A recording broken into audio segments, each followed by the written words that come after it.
Hello friends, దేవుని కృప వల్ల అయ్యగారు అమ్మగారు మీ అందరికీ దేవుని యొక్క విలువైన ప్రసంగములు స్వయంగా రాసినవి మీకు అందచేయాలని కోరుకుంటున్నాను. మా పుస్తకంలో సిలువ ధ్యాన ప్రసంగములు 83 ప్రసంగములు, క్రిస్మస్ ప్రసంగములు 50 ప్రసంగములు, బైబిల్లోని స్త్రీల ప్రసంగములు 72 ప్రసంగములు, మోషే సుఖోపవాస ప్రసంగములు 63 ప్రసంగములు. ఈ పుస్తకములు అయ్యగారు అమ్మగారు స్వయంగా రాసినవి మీ అందరికీ అందాలని కోరుకుంటున్నాము. మా పుస్తకములు కావాల్సిన వారు కాంటాక్ట్ అవ్వాల్సిన numbers: Bapatla reverend doctor P Jayapal గారు, phone number 9866412025. Guntur doctor P Prasad Rao గారు, ఫోన్ నెంబర్ 9413685994 అండ్ 9705789407. మా పుస్తకంలో మీరు తీసుకొని చదివి ఆదరణ పొంది దేవుని మహిమపరచాలని కోరుకుంటున్నాము. Don't forget to like the video. Thank you. అందరికీ పరమాత. మరి ఒకసారి దేవుడు ఈ మందిరంలో తీసుకొచ్చి మరి మీతో సమయం గడపడానికి, దేవుని వాక్యం పంచుకోవడానికి దేవుడు ఇచ్చిన అవకాశాన్ని బట్టి దేవుని చెల్లించుకుంటున్నాను. వాక్యంలోనికి వెళ్దాము. అపోస్తుల కార్యములు 4వ అధ్యాయము 24 నుంచి 30వ వచనం వరకు నేను చదువుతాను, వినండి. అపోస్తుల కార్యములు 4వ అధ్యాయము 24 నుంచి 30 వరకు చదువుతాను. వారు విని ఏక మనస్సుతో దేవునికి ఇట్లు బిగ్గరగా మొరపెట్టిరి: నాదా, నీవు ఆకాశమును భూమిని సముద్రమును వాటిలోని సమస్తమును కలుగచేసిన వాడు, అన్యజనులు ఎలా అల్లరి చేసిరి, ప్రజలెందుకు వ్యర్థమైన ఆలోచనలు పెట్టుకొనివి, ప్రభువు మీదను ఆయన క్రీస్తు మీదను భూరాజులు లేచిరి, అధికారులను ఏకముగా కూడుకొనివి అని నీవు పరిశుద్ధాత్మ ద్వారా మా తండ్రియు మా సేవకుడైన దావీదు నోట పలికించితివి. ఏవి జరగవలనని నీ హస్తమును నీ సంకల్పమును ముందు నిర్ణయించినో వాటినన్నిటినీ చేయుటకై నీవు అభిషేకించిన నీ పరిశుద్ధ సేవకుడైన యేసునకు విరోధముగా హేరోదును పొంతి పిలాతును అన్యజనులతోనూ ఇశ్రాయేలు ప్రజలతోనూ ఈ పట్టణమందు నిజముగా కూడుకొనిది. ప్రభువా, ఈ సమయమునందు వారి బెదిరింపులు చూచి రోగులను స్వస్థపరచుటకును నీ పరిశుద్ధ సేవకుడైన యేసు నామము ద్వారా సూచక క్రియలను మహత్కార్యములను చేయుటకును నీ చెయ్యి చాచి ఉండగా నీ దాసులు బహుధైర్యముగా నీ వాక్యమును బోధించినట్లు అనుగ్రహించుము. దేవుడి కొద్ది వాక్యము దీవించుగాక. చిన్న ప్రార్థన చేసుకుని వాక్యంలోకి వెళ్దాం.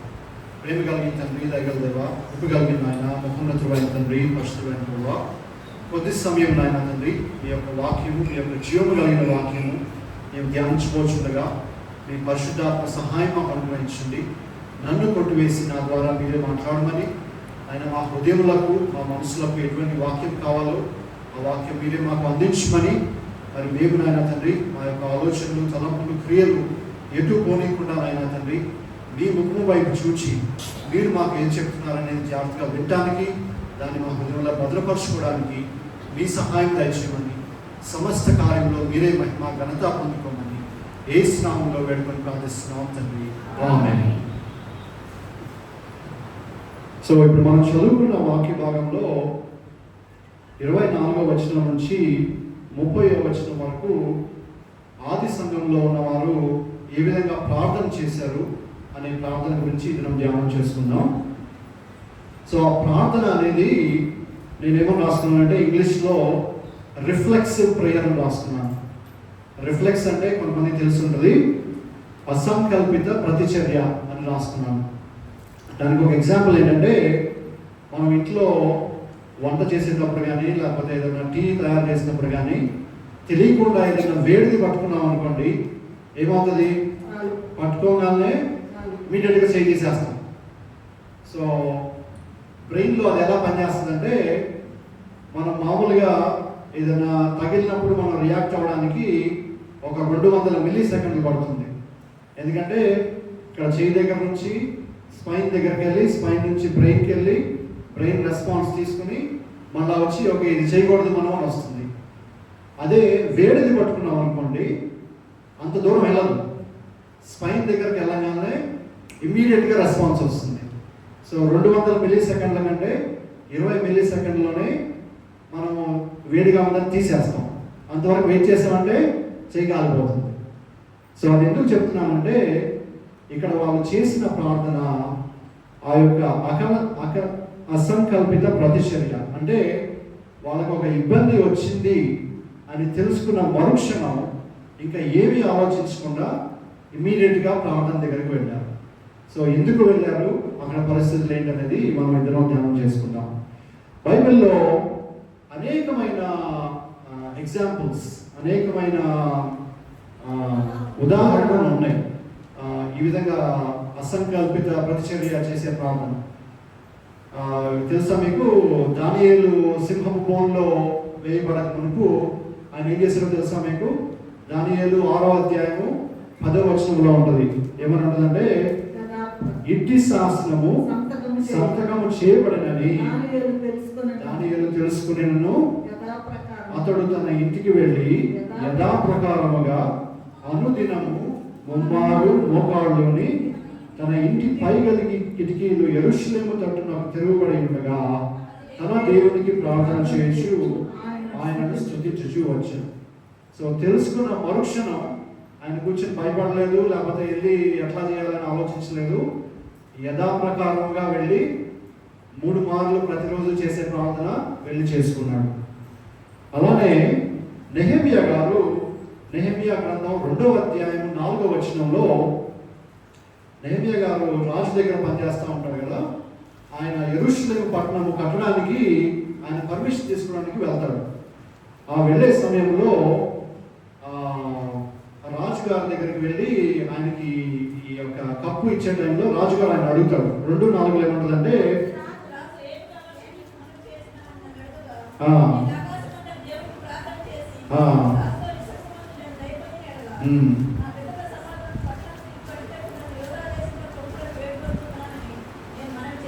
చాలండి. సో ఏమవుతుందంటే, ఆయన ముఖం విచారంగా ఉందని రాజు ఆయన అడుగుతాడు, ఏమైందయ్యా, నీకు ఏం కావాలి, నీ బాధ ఏంటని. అప్పుడు ఆయన ఇమ్మీడియట్గా ఆన్సర్ చేయొచ్చు, ఇదిగో నా బాధ ఇది, మా ప్రదేశంకి వెళ్ళి మేము కట్టుకోవాలని. అక్కడ వాక్యం ఏముంటుందంటే, ఆయన మనవి చేయొచ్చు, ఏమి కావాల్సి నీవు మనవి చేయుచున్నావని నన్ను అడగగా, నెక్స్ట్ పాయింట్ ఏముంటుందంటే, నేను ఆకాశమందలి దేవునికి ప్రార్థన చేసి తర్వాత ఆన్సర్ చేశాడు. సో మనం నేర్చుకోవాల్సింది ఏంటంటే, ఇక్కడ ఆయనకి ఎలా ఆన్సర్ చేయాలో ఒక నిమిషమే, ప్రాబబ్లీ 1 సెకండ్ ఆయన ప్రార్థన చేసి ఉంటాడు. కానీ ఆ రిఫ్లెక్సివ్ ప్రేయర్, ఆ అసంకల్పిత ప్రతిచర్య ద్వారా దేవునికి ప్రార్థన చేశాడు. దేవుడు జ్ఞానం ఇచ్చి దానికి ఏ విధంగా ఆన్సర్ చేయాలో ఆన్సర్ చేశాడు. రాజుగారు ఆయన విన్నపం విని ఆయన్ని పంపించాడు. ఇంకా అనేకమైన ఉదాహరణలు ఉన్నాయి.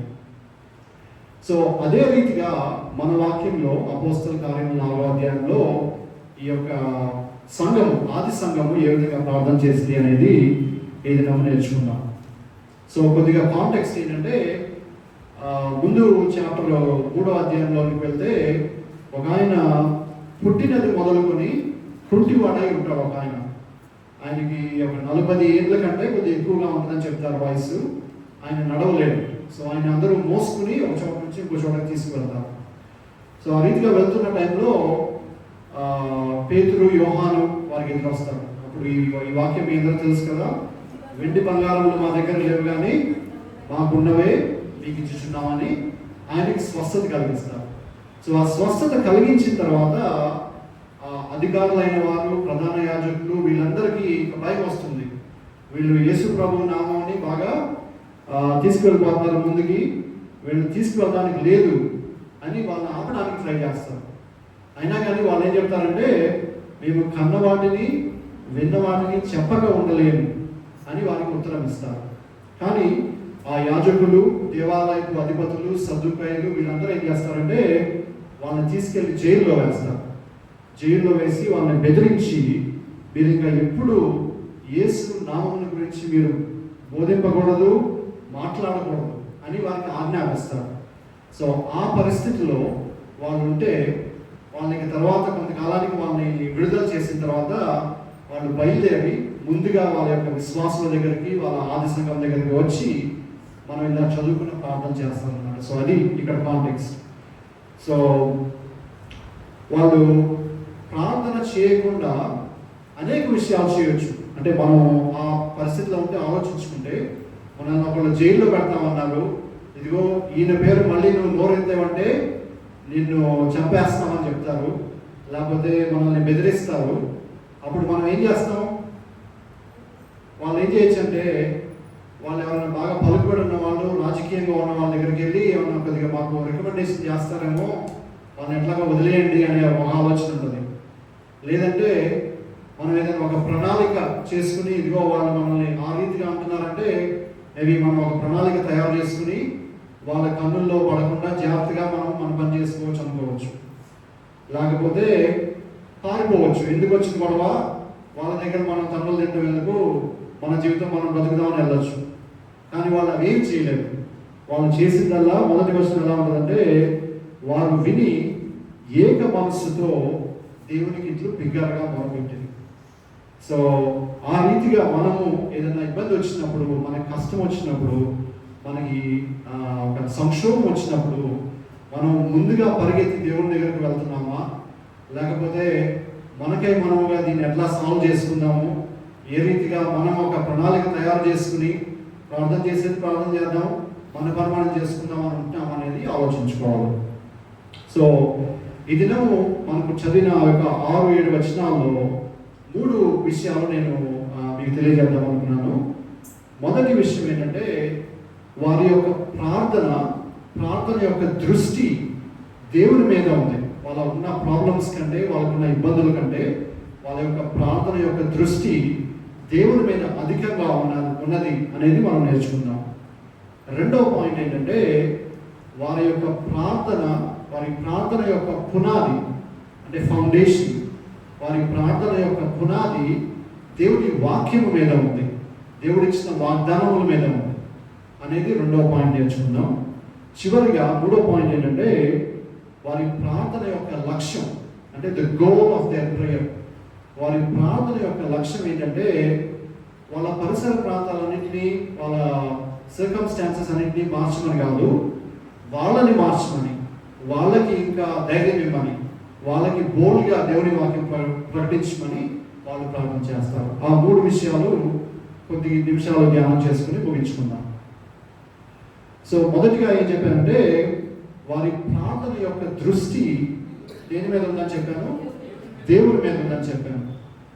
వాళ్ళ ఇబ్బంది కంటే, వాళ్ళ ప్రాబ్లమ్స్ కంటే, వాళ్ళ సర్కమ్స్టాన్సెస్ అన్నిటికంటే వాళ్ళ ప్రార్థన కేవలం దేవుని మీద ఉంది. మనందరికీ ఈ కార్ డ్రైవ్ చేసేటప్పుడు, మనం ఎక్కడికైనా వెళ్ళేటప్పుడు, కార్ కానీ, స్కూటర్ కానీ, 2 వీలర్ కానీ డ్రైవ్ చేసేటప్పుడు మన ఫోకస్ ఎప్పుడైనా రోడ్డు మీదే ఉండాలి, లేకపోతే వచ్చే వాహనముల మీద ఉండాలి, లేకపోతే వచ్చే ట్రాఫిక్ లైట్స్ మీద ఉండాలి. అది కాకుండా మనం ఫోన్ చూసుకుంటున్నా కానీ, లేకపోతే పక్కన వాళ్ళతో మాట్లాడుతున్నా కానీ, లేకపోతే అనాలోచితంగా మనం వెళ్తున్నా కానీ ఏమవుతుంది? యాక్సిడెంట్ అవుతుంది. అట్లానే మన ఫోకస్ అనేది ఎప్పుడైనా కానీ ప్రార్థన చేసేటప్పుడు దేవుని మీద ఉంటే, ఆ ప్రార్థన దేవుడు తప్పనిసరిగా వింటాడు, దానికి కావాల్సిన ఆయన చిత్రంలో నెరవేర్పద చేస్తాడు. మనకి దేవదాసయ్య గారు ప్రార్థన మెట్లు అనే ఒక పుస్తకం ఇచ్చారు, అందరికి తెలుసుంటుంది కదా. సో ప్రార్థన చేయడానికి ఏ విధమైన ఫ్రేమ్వర్క్ అంటారు ఇంగ్లీష్లో, ఏ విధమైన ఆర్డర్ కావాలి అనేది ఆయన మనకి అది ఇచ్చారు. అందులో ఫస్ట్ పాయింట్ తెలుసా మీకు ఎవరికైనా? మనోనిదానం. మనోనిదానం అంటే నేను ఆ పుస్తకంలో చదివాను. చెడ్డ విషయములు కానీ, మంచి విషయములు కానీ మర్చిపోవాలన్నారు. రాబో సంగతులు కానీ, గతకాల విషయములు కానీ మర్చిపోవాలన్నారు. కేవలం క్రీస్తు ప్రభువును మాత్రమే జ్ఞాపకం చేసుకుని విశ్వాసం కలిగి స్తుతి చేస్తూ ప్రార్థన చేయాలన్నారు. సో అదే రీతిగా ఇక్కడ ఉన్న ఈ ఆది సంఘం వారి యొక్క దృష్టి, ప్రార్థన యొక్క దృష్టి కేవలం దేవుని మీద పెట్టుకుని ఇంకా దేని మీద పెట్టకుండా ప్రార్థన చేశారు.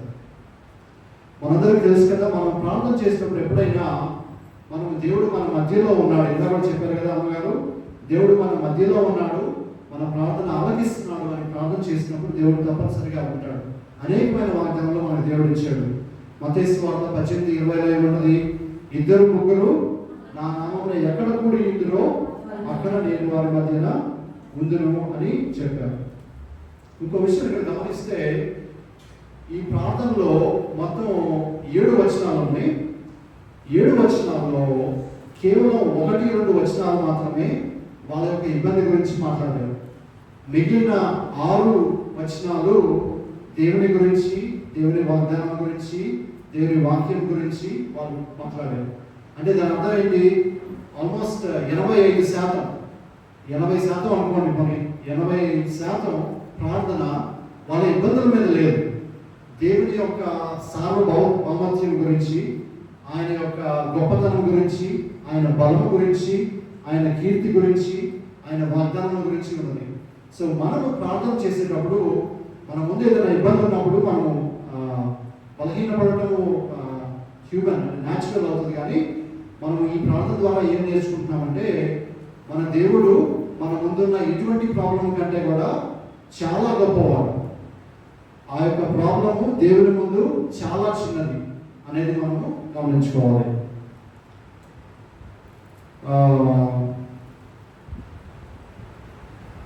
సంఖ్యాకాండంలో అంటే కొన్నిసార్లు ప్రార్థన చేసినప్పుడు ఎలా ఉంటుందంటే మన ముందున్న ఇబ్బంది మనకి బాగా ఫోకస్ అవుతుంది, దేవునికి ఫోకస్ పక్కకి వెళ్ళిపోతుంది. సంఖ్యాకాండంలో ఇశ్రాయేలీయులు ఈ దేవుడు మన్నా వాళ్ళకి ఇస్తే మాంసం లేదని కంప్లైంట్ చేస్తూ ఉంటారు.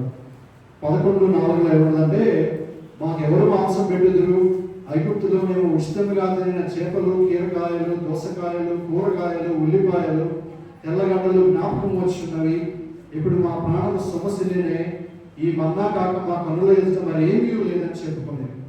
సో వాళ్ళ ఆలోచన ఉంది, దేవుడు ఎంతో వాళ్ళకి మేలు చేశాడు, ఎన్నో గొప్ప కార్యాలు జరిగించాడు, ఎర్ర సముద్రం దాటించాడు. మానవులకి ఆలోచన కూడా రాదు. అంత గొప్ప దేవుడు వాళ్ళకి టెంపరీగా ఏదో మాంసం రాలేదనో ఇది రాలేదనో వాళ్ళు కంప్లైంట్ చేస్తా ఉన్నారు. సో మనం అది ఆలోచించుకోవాలి. సో మన వాక్యంలో మొదటి వచనం ఎలా ఉందంటే, నాదా నీవు ఆకాశమును, భూమిని, సముద్రమును, వాటిలోని సమస్తమును కలుగు చేసినవాడు. అంటే దాని అర్థం ఏంటంటే మన చుట్టూ చూసుకుంటే ఆకాశం కానీ, మనం నిలబడే భూమి కానీ, సముద్రం కానీ మనకి ఇక్కడ దగ్గరలో ఉన్నాయి కదా, అవి వాటిలో ఉన్న సమస్తము దేవుడు కలుగు చేశాడు. అంటే ఏంటి? ఆయన ఆధీనంలో ఇక ఏదీ లేదు.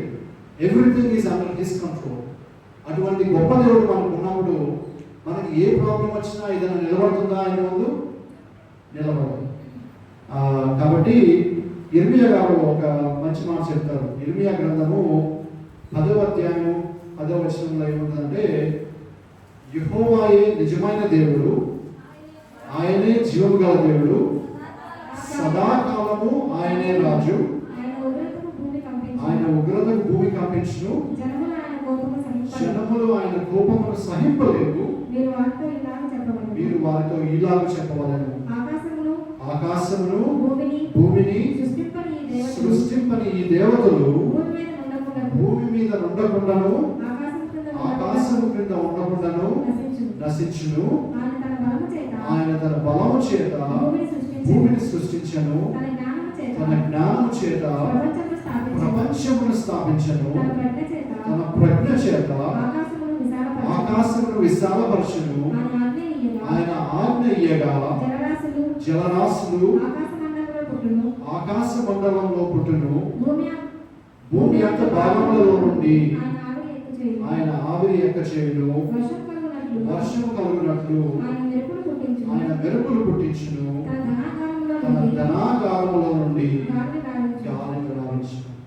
కాబట్టి మనం నేర్చుకునేది ఏంటంటే, ఇక్కడ మనము పూజించే దేవుడు, మనము ఆరాధించే క్రీస్తు సమస్తము, భూమి, ఆకాశము, సముద్రము, వాటిలో ఉన్నది కూడా ఆయన ఆధీనంలో ఉంది. మన చుట్టూ ఉన్న ఏది ఆయన ఆధీనంలో లేదు. మన ఉద్యోగము, మన కుటుంబము, మన పిల్లలు, మన జీవితము మనకు కావాల్సిన ఆహారం సమస్తము ఆయన ఆధీనంలో ఉన్నాయి కాబట్టి మనం దేని గురించి భయపడాల్సిన అవసరం లేదు. యెహోషాపాతు గారు మనకు తెలుసు కదా మీకు. యెహోషాపాతు గారు రాజు గారు, ఇశ్రాయేలీయులు యూదా వాళ్ళు అనుకుంటా.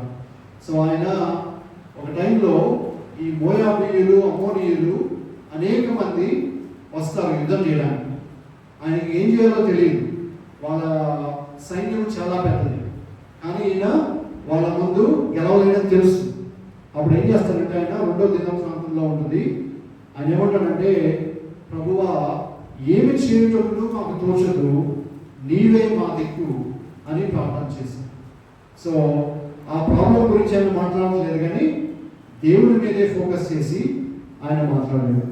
అట్లానే సంఖ్యాకాండంలో కూడా ఈ కనాను దేశంలోకి వెళ్ళక ముందు కొంతమందిని స్పైస్గా అంటే గూఢాచారులు వేగుల వారిగా పంపిస్తారు. 12 మందిని పంపిస్తారు. సో వాళ్ళని పంపించి ఈ యొక్క వాగ్దాన భూమిలో ఎలా ఉందో చూసిరండి, అక్కడ మనుషులు ఎలా ఉన్నారు, ఏం తింటున్నారు, ఎట్లా ఉంది అని పంపించినప్పుడు వాళ్ళు తిరిగి వచ్చి 10 మంది ఏం చెప్తారంటే, ఇదిగో అక్కడ మనుషులు బాగా బలవంతంగా ఉన్నారు, అనాకీయులు ఉన్నారు, లేకపోతే వాళ్ళ పట్టణములు ప్రాకారములు మిక్కిలి గొప్పవి, మనం గెలవలేమంటారు. కానీ ఇద్దరు మాత్రం ఎవరు తెలుసా మీకు? యెహోషువ, కాలేబు.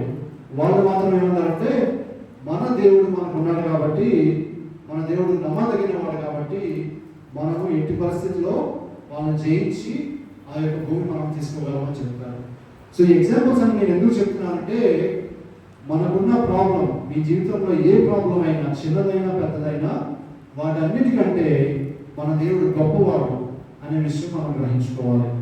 యోబు గారు కూడా ఇంకో మాట ఏం చెప్తారంటే, యోబు గారు చివరికి వచ్చిన తర్వాత, ఆయన శ్రమలన్నీ అయిన తర్వాత 42వ అధ్యాయం 1వ వచనంలో, నీవు సమస్త క్రియలను చేయగలవని, నీవు ఉద్దేశించినది ఏది నిష్ఫలము కానేరదని నేను ఎప్పుడు తెలుసుకుంటున్నాను. సో అటువంటి దేవుడిని మనం కలిగి ఉన్నాం కాబట్టి మనము ఆ దేవుడిని తప్పనిసరిగా నమ్మకం ఉంచి మనం పూజించాలి.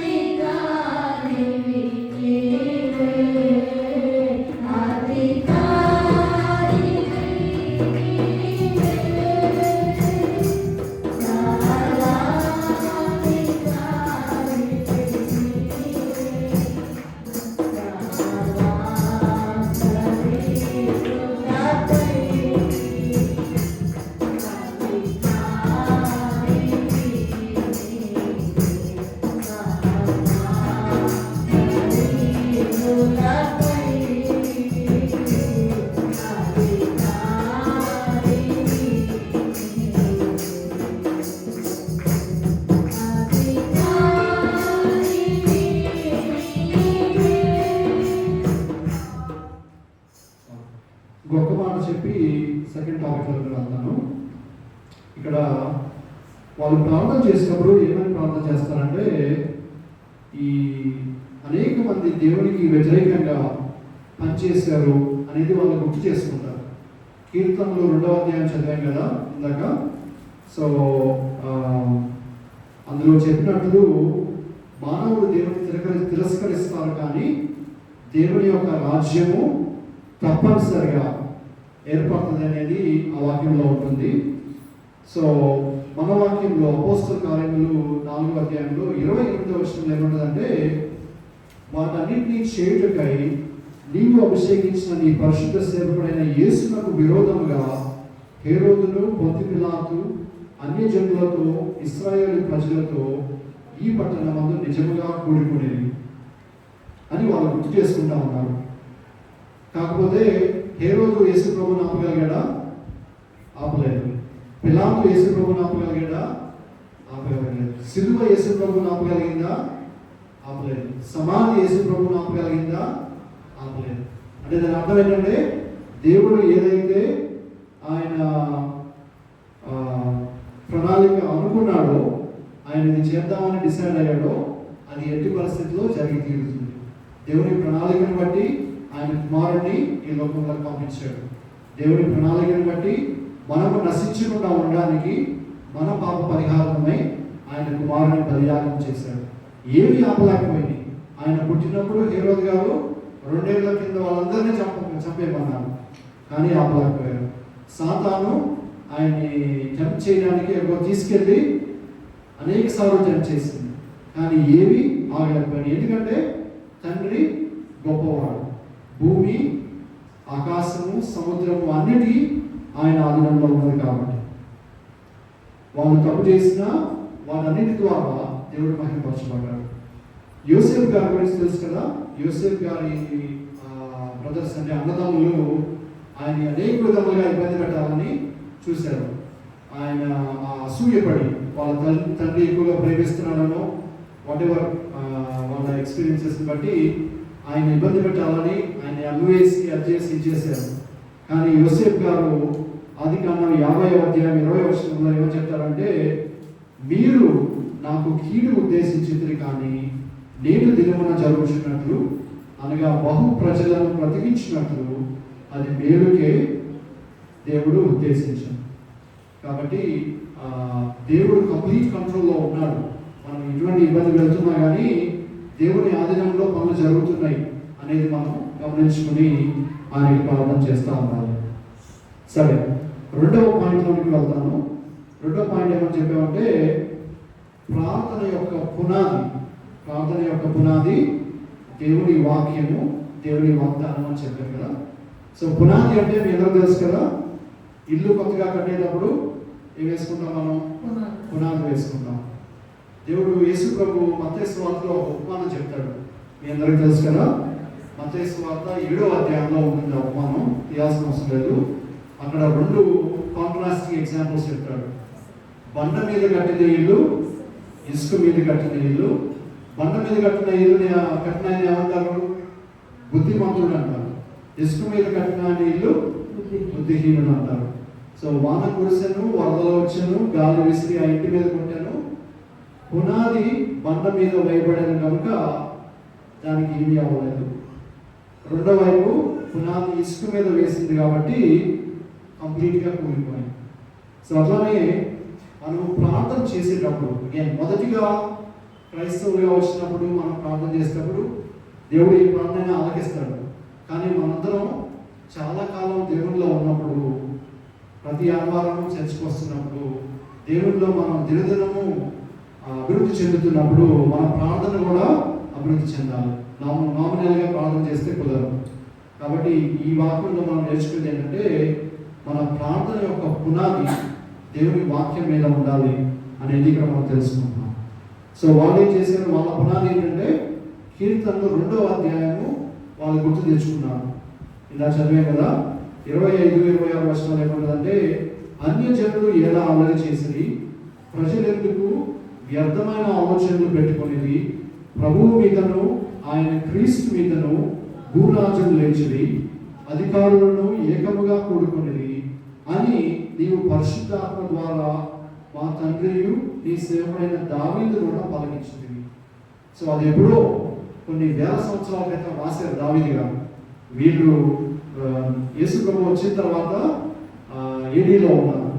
అయినా కానీ దేవుని మాటలు, దేవుని వాక్యము వాళ్ళు పునాదిగా ఏర్పాటు చేసుకుని ప్రార్థన చేస్తున్నారు. ఆ యొక్క వాక్యంలో నేను చెప్పినట్లు 2 విషయాలు కీర్తనలు 2వ అధ్యాయంలో ఉంటుంది. ఒకటి ఏంటంటే మానవులు దేవుని తిరస్కరిస్తారు. అది ఆ వాక్యం ద్వారా మనం తెలుసుకుంటాం. అట్లానే యేసు ప్రభువును రాజుగా స్థాపించడానికి దేవుడు ఏర్పాటు చేసిన ప్రణాళికని ఎవరు అడ్డుకోలేరు. ఇట్స్ అన్స్టాపబుల్ అంటారు కదా, అది మనకు ఆ వాక్యంలో క్లియర్గా తెలుస్తుంది. వాళ్ళు ఎందుకు గుర్తు చేసుకుంటారంటే యేసు ప్రభు చనిపోయిన తర్వాత అనేకమైన అడ్డంకులు వస్తాయి. వాళ్ళు ఇప్పుడు దేవుడి సేవ చేయడానికి, యేసు ప్రభు గురించి మాట్లాడడానికి అనేక మంది అడ్డం చెప్తా ఉన్నారు. వాళ్ళని జైల్లో వేస్తున్నారు, భయపెడుతున్నారు, లేకపోతే థ్రెటన్ చేస్తున్నారు. కానీ వాళ్ళు ఈ వాక్యం ఎందుకు గుర్తు చేసుకుంటున్నారంటే దేవుడు ఏర్పాటు చేసిన ప్రణాళిక, యేసు ప్రభువుని రాజుగా స్థాపించడానికి ఏది ఆపలేదు అనేది వాళ్ళు ఆ యొక్క వాక్యంను గుర్తు చేసుకుని ఆ పునాది మీద వాళ్ళు ప్రార్థన చేస్తున్నారు. అది గమనించుకోవాలి. తర్వాత ఇంకో విషయం ఏంటంటే, మేము దేవుని కృపను బట్టి జూన్ నెలలో 2 నెలల క్రితం మాల్టా అనే ఒక కంట్రీకి వెళ్ళాను. చిన్న ఐలాండ్ అది, ఇటలీ అనే కంట్రీ కింద ఉంటుంది. సో మేము ఆ కంట్రీకి ఎందుకు వెళ్ళామంటే, మాకు ఈ పౌలు గారు అపోస్తల కార్యములు 28వ అధ్యాయంలో ఆయన షిప్ ఓడ మీద వెళ్తా ఒక చోట ఓడ కొట్టుకుని పడిపోతుంది. పడిపోయినప్పుడు ఒక చిన్న ద్వీపం, మెలితే ద్వీపం అని అంటారు తెలుగులో, ఆ ద్వీపం దగ్గరికి వెళ్ళి ఆయన అక్కడ వాళ్ళని కలిసి అక్కడ ఏదో ఒక పాము కాటేస్తుంది, తర్వాత ఆయన దేవుడిగా పూజించడానికి ట్రై చేస్తారు. సో అది ఆ ద్వీపం అన్నమాట. సో ఆ ప్లేస్కి మేము ఒక 2 నెలల క్రితం వెళ్ళాం. నేను, మా పిల్లలు, అమ్మూరి అందరం కలిసి వెళ్ళాం. సో అక్కడికి వెళ్ళినప్పుడు అక్కడ వాళ్ళ భాష వేరే మాట్లాడతారు. సో అక్కడ భాష ఏంటంటే మాల్టీస్ మాట్లాడతారు. ఇంగ్లీష్ కూడా మాట్లాడతారు, బట్ వాళ్ళ యొక్క భాష ఏంటంటే మాల్టీస్ భాష. సో మేము అక్కడికి వెళ్ళి అక్కడ వాళ్ళతో చక్కగా మాట్లాడాలి అంటే మాకు భాష తెలిసి ఉండాలి. భాష తెలిసి ఉండాలంటే ఏం చేయాలి? ముందుగా భాష నేర్చుకోవాలి. మనం ఇప్పుడు ఒక కొత్త భాష నేర్చుకోవాలంటే ఏం తెలుసుకోవాలి? ఫస్ట్ ఆ భాషలో ఉన్న పదాలు ఏమున్నాయో తెలుసుకోవాలి. అవునా? ఇప్పుడు ఈ పేరు ఏంటి అనేది, పేరు అనేది మనం తెలుసుకోవాలి. లేకపోతే ఈ వస్తువు ఎంత అనేది తెలుసుకోవాలి. ఇలాంటి చిన్న చిన్న పదాలు తెలుసుకుంటేనే మనకి భాష తెలుస్తుంది. సో నేను ఆ ఉదాహరణ ఎందుకు చెప్తున్నానంటే, మనం ప్రార్థన చేసేటప్పుడు మన ప్రార్థనకి కావాల్సిన వొకాబులరీ, అంటే ప్రార్థనకు కావాల్సిన పదాలు మనకి దేవుడు వాక్యంలో ఇచ్చాడు. మన వాక్యం ఎక్కువ చదువుకోగలిగితే, ఆ వాక్యం మన హృదయంలో ఉంటే, ఆ వాక్యము మనకి ప్రార్థన చేయడానికి, బాగా కమ్యూనికేట్ చేయడానికి బాగా హెల్ప్ చేస్తుంది అన్నమాట. ఆ ఫ్లూయెన్సీ రావాలంటే దేవుని వాక్యం మనం చదువుకోగలిగితే, అప్పుడు వీళ్ళు ఈ ఆది సంఘంలో వాళ్ళు ప్రార్థనకి పునాది వాక్యం ఎందుకు వేసుకోగలిగారంటే, వాళ్ళ వాక్యం వాళ్ళ హృదయంలో గట్టిగా ఉండింది. ఏదో ర్యాండమ్గా కీర్తన 2వ అధ్యాయం గుర్తు తెచ్చుకోలేదు వాళ్ళు. వాళ్ళ హృదయంలో ఉంది కాబట్టి అది ప్రార్థన ద్వారా బయటకు వచ్చింది. అట్లానే మనము ప్రార్థన చేసేటప్పుడు మనము ఇంటెన్షనల్గా మన పదాలు బెటర్గా ఉండాలి అంటే వాక్యం రోజు చదువుకుని వాక్యం ద్వారా బలపడి ఆ వాక్యం గుర్తు చేసుకుంటూ దేవునికి ప్రార్థన చేయాలి. వాక్యమే నన్ను బ్రతికించెను, కాదలలో నెమ్మదినిచ్చెను. నీ వాక్యమే నన్ను బ్రతికించెను, కాదలలో నెమ్మదినిచ్చెను. కృపాశక్తి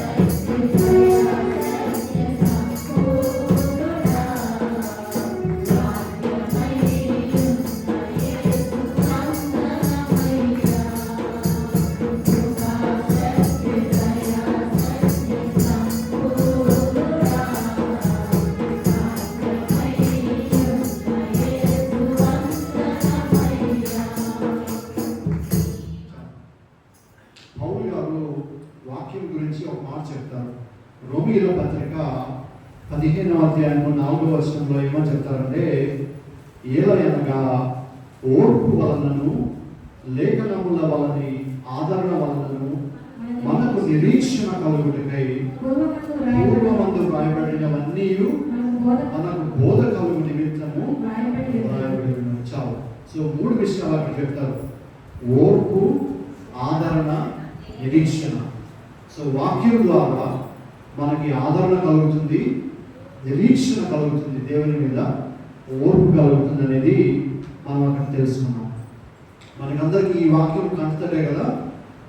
యెషయా గ్రంథం 40వ అధ్యాయం 8వ వచనంలో ఏమంటుందంటే, గడ్డి ఎండిపోవును, దాని పువ్వు వాడిపోవును, కానీ మన దేవుని వాక్యము నిత్యము నిలుస్తుంది. అట్లానే యేసు ప్రభు మత్తయి సువార్తలో కూడా వాక్యం చెప్తాడు. మత్తయి సువార్త 24:35 ఏమంటాడంటే, ఆకాశము భూమియు గతించును, కానీ నా మాటలు ఏమాత్రము గతించు. సో అటువంటి వాక్యము మనము కనుక ప్రతిదినము చదువుకుని దాన్ని మనము మన ప్రార్థనకి పునాదిగా వాడుకోగలిగితే మన ప్రార్థన దేవుడు తప్పనిసరిగా వింటాడు, ఆయన చిత్తంలో మనకి నెరవేర్పు కలిగిస్తారు. ఏలియా గారు ఉన్నారు కదా పాత నిబంధనలో, అంటే ఒక కాంట్రాస్ట్ ఎగ్జాంపుల్ చెప్తున్నాను మీకు. ఏలియా గారు మొదటి రాజుల 19వ అధ్యాయంలో యెజబెల్ అనే ఒక ఆమె ఉంటుంది, అహాబు భార్య. ఆమె ఇట్లానే వీళ్ళకిలాగానే ఆమె కూడా ఆయన్ని బాగా బెదరగొడుతుంది, ప్రమాణం చేస్తుంది. రేపు కనుక ఇది జరగకపోతే నువ్వు ఉండవు అనే పద్ధతిలో ఒక ప్రకటన చేస్తుంది. ఏలియా గారు ప్రవక్త, ఆయన దేవుని తో కలిసి ఆయన మాటలు విని ఆయన మాటలు ప్రవచించిన ఆయన. కానీ ఆయనే ఏమని చెప్తారంటే ఆ మొదటి రాజులు 19:4 ఏమంటారంటే, మరణాపేక్ష గలవాడై యెహోవా నా పితరుల కంటే నేను ఎక్కువ వాడను కాను, ఇంత మట్టుకు చావును, నా ప్రాణము తీసుకోనని ప్రార్థన చేశాను. సో నేను ఈ మాట ఎందుకు చెప్తున్నానంటే, ఒక 2 చాప్టర్ల ముందు, ఒక చాప్టర్ ముందు తిప్పితే ఈ బైబిల్ ప్రవక్తలు ఉంటారు. ఒకళ్ళు కాదు, ఇద్దరు కాదు, 450 మంది బైబిల్ ప్రవక్తల మీద దేవుడు జయం అనుగ్రహిస్తాడు. వాళ్ళందరినీ చంపేస్తారు.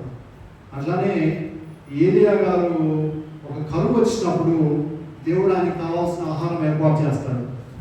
వర్షము దేవుని ఆధీనంలో ఉందని ఆయనకి తెలుసు, ఎందుకంటే ఆయన ద్వారానే ప్రవచనం చేశాడు. ఇవన్నీ తెలిసిన ఆయన ఈ యొక్క జట్టును రాగానే ఏమంటాడు, ఇక అయిపోయిందయ్యా, మరణాపేక్ష గలవాడై ఇంత మట్టుకు చాలు, నా ప్రాణం తీసుకోవమని ప్రార్థన చేస్తాడు. సో మనం గమనించుకోవాల్సింది ఏంటంటే, దేని గురించి మనం భయపడకూడదు. మన దేవుడు గొప్పవాడు కాబట్టి ఏది జరుగుతున్నా ఆయన కంట్రోల్లోనే, ఆయన ప్లాన్ ప్రకారమే, ఆయన పర్పస్ ప్రకారమే జరుగుతుందని మనం గ్రహించుకుని వాక్యం అనే పునాది ద్వారా ప్రార్థన చేయగలిగితే దేవుడు మనకు తప్పనిసరిగా విడుదల ఇస్తాడనేది గమనించుకోవాలి. భయపడరాదు క్రీస్తు విశ్వాసి, భయపడి దిగులు పడరాదు సుమి, భయపడు క్రీస్తుకు భయపెడుగా భయమగు మాట పులుకలాదు, భయపడకని పలుకులు నీకు.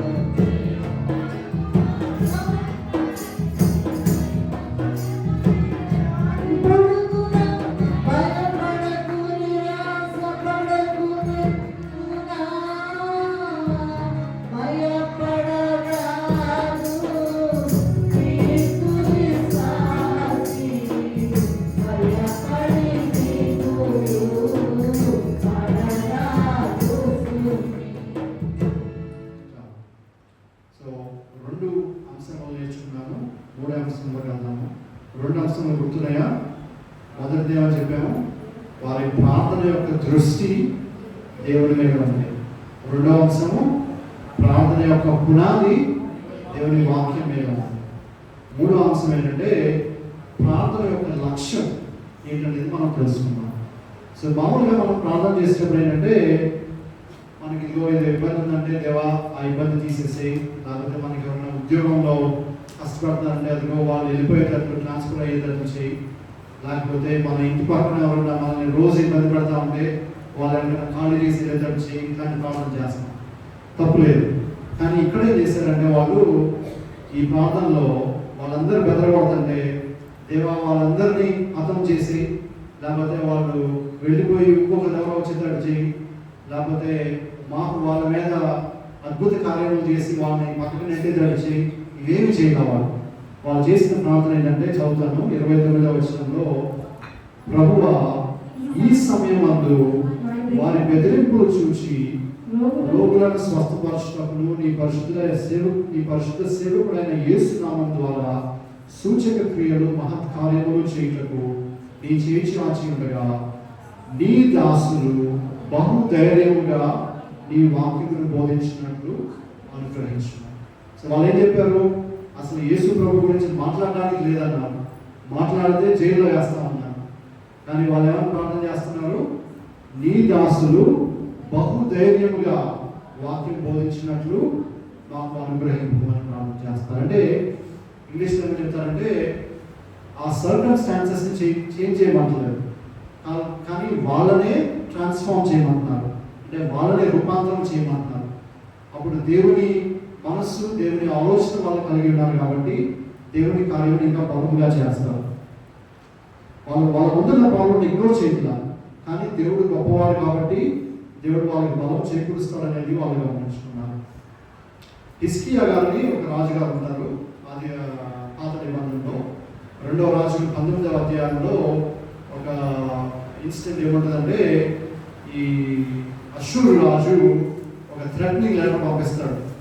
పంపించి ఇదిగో ఇవి చేయకపోతే మీకు చాలా ఇబ్బంది కలుగుతుంది అని ఒక లెటర్ పంపిస్తాడు. పంపించినప్పుడు హిజ్కియా గారు ఏం చేస్తారు, ఆ లెటర్ని తీసుకొచ్చి లెటర్ని దేవుడి ముందు పెట్టి, అయ్యా మా పరిస్థితి ఇట్లా ఉన్నది, నువ్వు ఎట్లాగట్లా మమ్మల్ని ఈ యొక్క ఇబ్బంది నుంచి తప్పించయ్యా అన్నాడు. కానీ ఇక్కడ మన వాళ్ళు ఆది సంఘం వాళ్ళు ఏమని చేస్తున్నారు, ఆ ఇబ్బంది అట్లానే ఉండలేమంటున్నారు. వాళ్ళు దాని గురించి మాట్లాడుతున్నారు.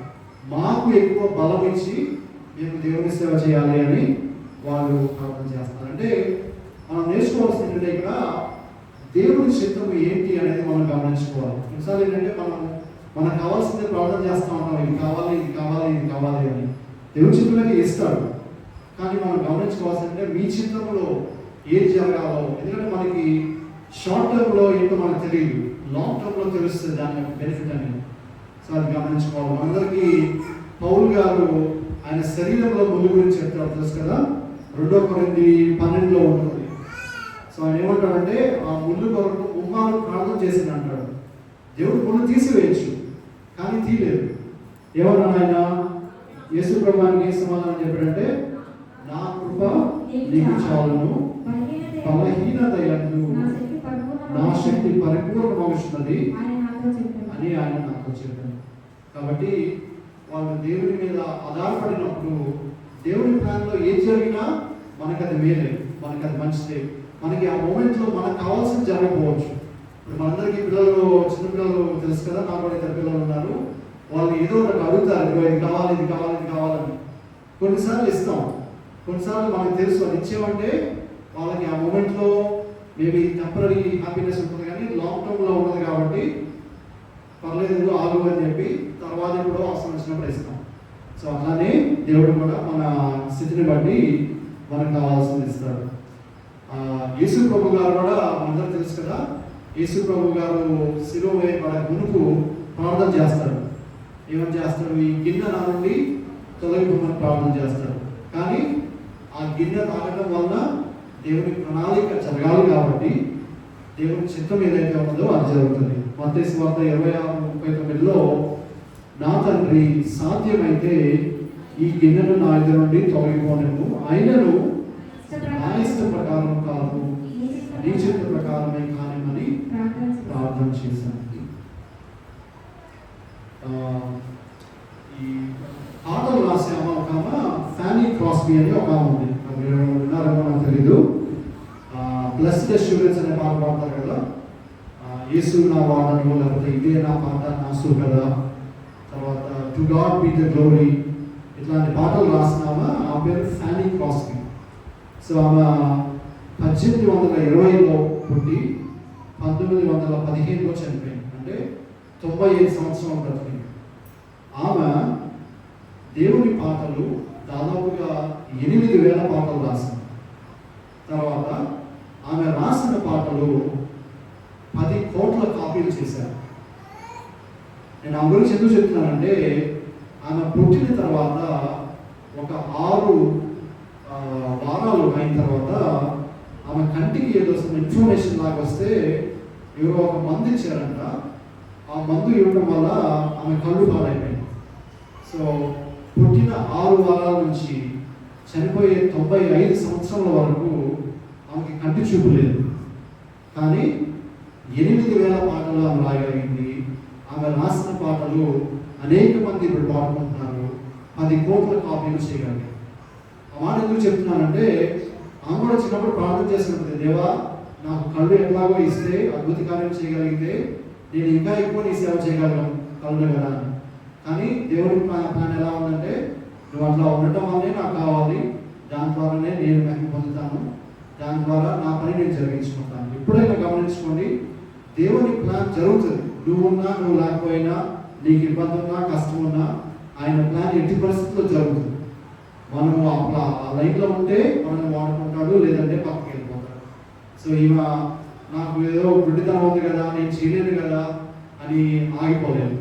దేవుని దగ్గర నడిచింది, దేవునితో సహవాసం చేసింది కాబట్టి దేవుడు ఆమెని గొప్పగా వాడుకున్నాడు. ఇంకా నేను ఏం రాసుకున్నానంటే ఆమె తండ్రి కూడా అంట కేవలం మీ తర్వాత ఇంటికి వెళ్ళినప్పుడు చదువుకోండి, గూగుల్ చేస్తే తెలుస్తుంది.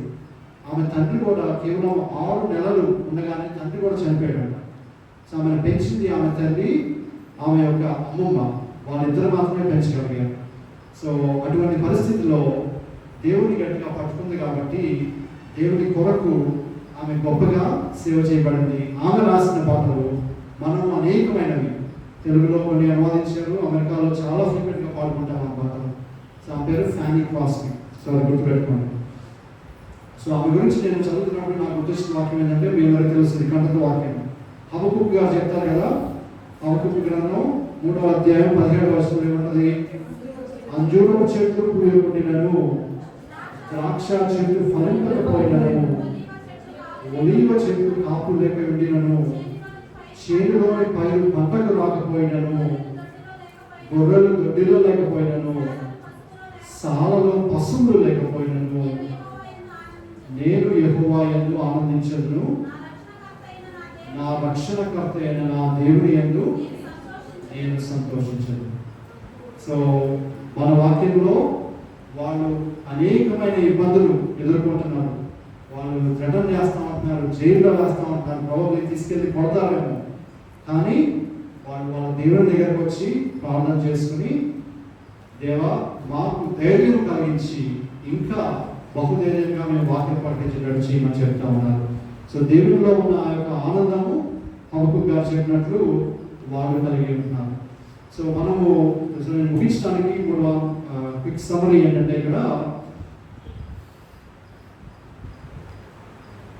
యేసు ప్రభువుని ఏ విధంగా ఆయన సిలువ వేయబడినప్పుడు, ఉరివేయబడినప్పుడు, సమాధి చేయబడినప్పుడు దేవుడు ఏ విధంగా ఆయనకి తోడుగా ఉండి ఆయన ప్రణాళిక జరిగించుకుని జయముదయ చేశాడో, అట్లాగే ఈ వాక్యంలో పేతురు, యోహాను, ఆది సంఘం కలిగిన వారు వాళ్ళకున్న ఇబ్బందులు, వాళ్ళ ముందున్నవి, జైల్లో పెడతామని, అది చేస్తామని, ఇది చేస్తామని చేసినా కూడా వాళ్ళు దేవుని కలిగి ఏ విధంగా వాళ్ళు ప్రార్థన చేశారో అదే దేవుడు మనకు కూడా ఉన్నాడు.